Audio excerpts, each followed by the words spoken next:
Exit poll ने ये दिखा दिया कि भारतीय जनता पार्टी प्रचंड बहुमत के साथ तीसरी बार माननीय मोदी जी के नेतृत्व में सरकार बनाने जा रही है और उत्तर प्रदेश में 80 के 80 सीटें राजग गठबंधन भारतीय जनता पार्टी जीतेगा और एक तरफा भारतीय जनता पार्टी चुनाव जीत रही है। माननीय मोदी जी की गरीब कल्याण योजनाएं जन जन में पहुंची हैं और दूसरी तरफ समाजवादी पार्टी कांग्रेस के गठबंधन को जनता ने बुरी तरह नकार दिया है। समाजवादी पार्टी की गुंडई अराजकता चुनाव में भी खुलेआम दिखी। समाजवादी पार्टी के नेता के मंच को उनके ही गुंडों ने तोड़ दिया। कई बार ये रैली नहीं कर पाए, मीटिंग नहीं कर पाए, इनको हाथ जोड़ करके वापस आना पड़ा और कांग्रेस भ्रष्टाचार के दलदल में डूबे हुए लोगों का समूह है। जनता ने इनको बुरी तरह से नकार दिया है। 80 में 80 की बात कह रहे हैं, लेकिन कुछ सीटें कम नजर आ रही हैं। अभी इंतजार करिए, 4 तारीख को मतगणना शुरू होगी, फिर हम लोग बात करेंगे। एक तरफा लहर बीजेपी की एनडीए गठबंधन की चली है और आज भी जिन 13 सीटों पर चुनाव हुआ है भारतीय जनता पार्टी गठबंधन प्रचंड बहुमत के साथ आ रहा है। आप लोगों ने एग्जिट पोल को एक्सेप्ट कर लिया और आप कह रहे हैं इससे अच्छी तस्वीर होगी। वहीं दूसरी ओर विपक्ष चाहे समाजवादी पार्टी हो या कांग्रेस को मना कर रहे हैं। विपक्ष कांग्रेस ने तो पहले ही मना कर दिया था कि हम एग्जिट पोल में हम किसी चैनल पर बाइट में नहीं जाएंगे, किसी चैनल के डिस्कशन में नहीं बैठेंगे।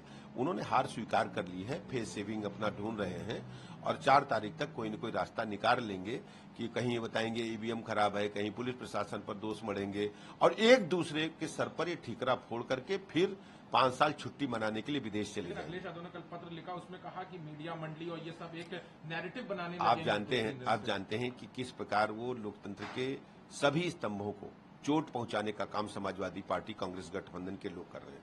कभी संवैधानिक संस्थाओं पर प्रश्न चिन्ह उठाते हैं और कभी लोकतंत्र के चौथे स्तंभ मीडिया पर ही प्रश्न चिन्ह उठा देते हैं।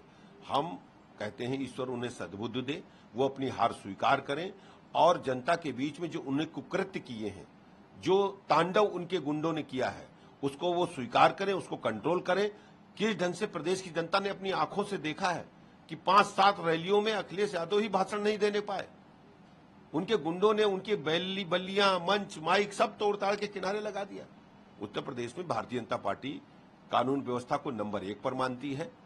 चूंकि अभी चुनाव आयोग प्रभावी था, जब तक आचार संहिता है, फिर एक एक करके प्रदेश में जो गुंडे जिलों में पनपे हैं उनका हिसाब लिया जाएगा। एक एक गुंडे को उनकी ताकत, उनकी हैसियत का पूरी तरह से जेल भेज करके कानून के तहत कड़ी कार्रवाई की जाएगी। जहां उत्तर प्रदेश में बढ़त दिखाई दे रही है सब जगह, लेकिन पश्चिम बंगाल में भी काफी बढ़त भारतीय जनता पार्टी ये भारतीय जनता पार्टी पूरे देश में लहर चली है मोदी जी की। आप साउथ से लेकर के और पूरब तक हर जगह बीजेपी मोदी जी ही है। ये सब इंडी गठबंधन के नेता जो दिल्ली में इकट्ठा हुए हैं, ये सिर्फ इसलिए इकट्ठा हुए थे, बहाना क्या बनाएंगे और बहाना कोई न कोई खोज लेंगे। 4 तारीख तक आपके सारे बहाने बताएंगे। कहीं बताएंगे ईवीएम पर ठीकरा फोड़ेंगे, कहीं कानून व्यवस्था पर ठीकरा फोड़ेंगे और वो सब केवल फेस सेविंग के बहाने खोजने के लिए मीटिंग थे और कोई कारण नहीं। इस गठबंधन पे तो ठीकरा नहीं फोड़ देंगे क्या? वो आपस में एक दूसरे से लड़ेंगे। अभी जितना इकट्ठा करने में ताकत लगाए थे, एक दूसरे से लड़ेंगे और गठबंधन धरातल पर कहीं था ही नहीं। वो जनता ने उन्हें बुरी तरह नकार दिया।